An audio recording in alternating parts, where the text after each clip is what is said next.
तुमच्या रोजच्या जगण्यातली विस्मयकारक माहिती जी ठरणारे तुमच्यासाठी महत्वाची. ऐका साम टीव्हीचा आज स्पेशल पॉडकास्ट, जे तुमच्यासाठी महत्वाचं तेच आमच्यासाठीही. अभिषेक घोसाळकरांचं नेमकं काय चुकलं? जुनं वैर विसरून मैत्री करायला गेले हे चुकलं, की शत्रूवर आंधळा विश्वास ठेवला हे चुकलं? असा प्रश्न अनेकांना सतावतोय. वैर मागे टाकून अभिषेक घोसाळकर मैत्रीचा हात पुढे करून मॉरिसला भेटायला गेले, पण तिथेच अभिषेक यांचा अंत होईल असं कुणालाच वाटलं नव्हतं. भांडण मिटवून नव्या जोमानं एकत्रित जनतेसाठी काम करू असा वादा करतानाच घोसाळकरांवर हल्ला झाला. 5 गोळ्या लागल्यानं त्यांचा मृत्यू झाला. पण नेमकी चूक कुठे झाली हा प्रश्न आता उपस्थित केला जातोय.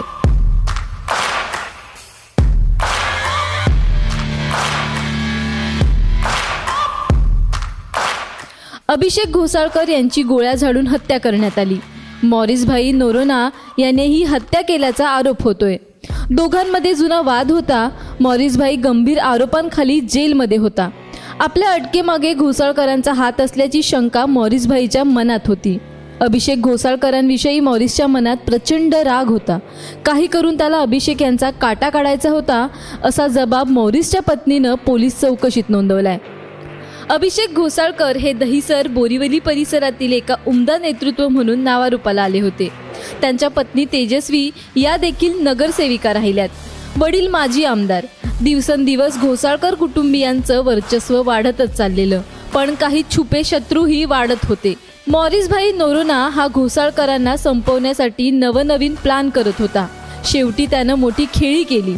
जुनं वैर विसरून घोसाळकरांसोबत मैत्री करण्यासाठी धडपड सुरू केली. दिवाळी आणि न्यू इयरला घोसाळकरांसाठी बॅनर्स लावले. आपण भांडण विसरलोय असं दाखवू लागला. 8 फेब्रुवारीला दहिसर परिसरात साडी वाटपाचं निमित्त सांगून घोसाळकरांना आपल्या ऑफिसला बोलवलं. ऑफ कॅमेरा काही चर्चा केली. यानंतर फेसबुक लाईव्ह करून आपल्यातील वैर संपलंय, आपण आता एकत्र येऊन जनतेसाठी काम करूया असं जाहीर केलं. पण फेसबुक लाईव्ह केल्यानंतर 4 मिनिटातच घोसाळकरांवर हल्ला करण्यात आला. यातच त्यांचा शेवट झाला.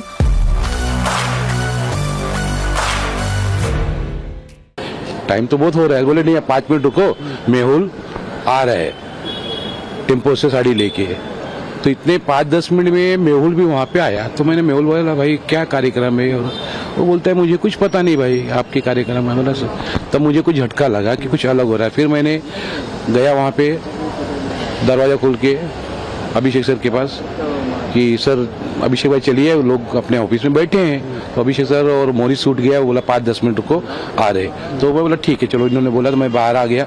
उसके बाद कंपाउंड से बाहर आने के बाद रोड पे खड़ा था. जैसे ही खड़ा था तो लाइट गई और लाइट 5 या 7 मिनट में फिर लाइट आ गई. और लाइट आने के बाद में जैसे मैं रोड क्रॉस करके उस तरफ खड़ा हुआ और जोर से फायरिंग की आवाज़ आई. जब फायरिंग की आवाज़ आई तो मैं भागा. तो उनके ऑफिस के सामने एक ये सेल्फी बनाया तो दिखा नहीं. तो मैं साइड वाले से देखने गया तो अभिषेक सर दरवाजे से कांच का जब फायरिंग हुई, ब्लास्ट हो गया और अभिषेक बाहर आके होटले भी गिरा. और मैं मॉरिस के हाथ में फिर रिवॉल्वर देखा और रिवॉल्वर आवाज किया. जब अभिषेक सर गिरे तो भी वो रिवॉल्वर ऐसे पकड़ा हुआ था हाथों में. तानिस मॉरिस नरोना जी. मृत्यूआधी घोसाळकरांची देहबोली फारच सकारात्मक होती. ते आपल्या कार्यकर्त्यांना आवाहन करत होते. आमच्यातील वैर संपलंय, आम्ही एकत्र काम करू असं ते सांगत होते. पण मॉरिसच्या कॅबिनमध्येच घोसाळकरांचा शेवट झाला. सकारात्मक भावनेनं घोसाळकर मॉरिसला भेटायला गेले. मैत्रीचा हात पुढे आला म्हणून वैर विसरून स्नेह वाढवायला गेले, पण त्यांचा घात झाला.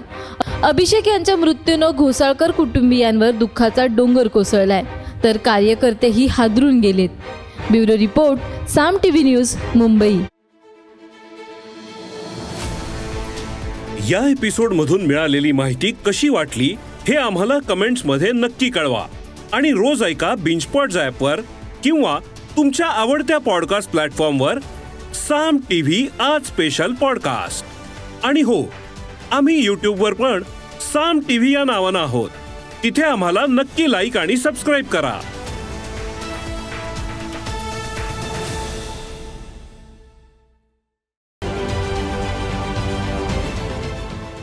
देश विदेशातील प्रत्येक घडामोडींचे लाईव्ह अपडेट मिळवण्यासाठी आता साम टीव्हीच्या सर्व सोशल मीडिया प्लॅटफॉर्मला लाईक, फॉलो आणि सबस्क्राईब करा.